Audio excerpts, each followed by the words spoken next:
O time do Santos vem para a bola, Diego Pituca.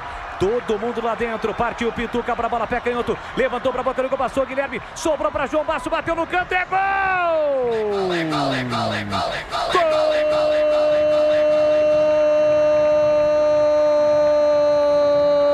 Gol do Santos!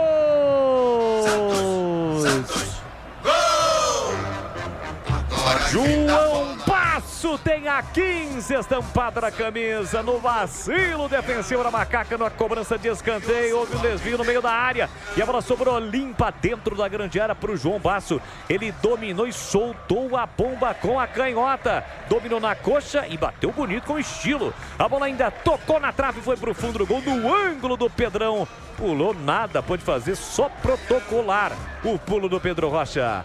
Amplia o time do Santos, agora sim, gol tranquilo, gol legal, sem nenhuma irregularidade.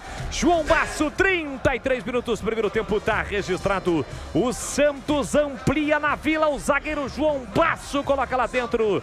Santos 2-0 para Macaca, Heitor Fredo. Gol de zagueiro com habilidade de craque. A bola sobrou depois de ser espirrada na grande área para o zagueiro e quando o Gabriel Risso foi dividir a bola, ele ficou preocupado, braço para trás para não tomar ali um chute que pudesse virar um pênalti.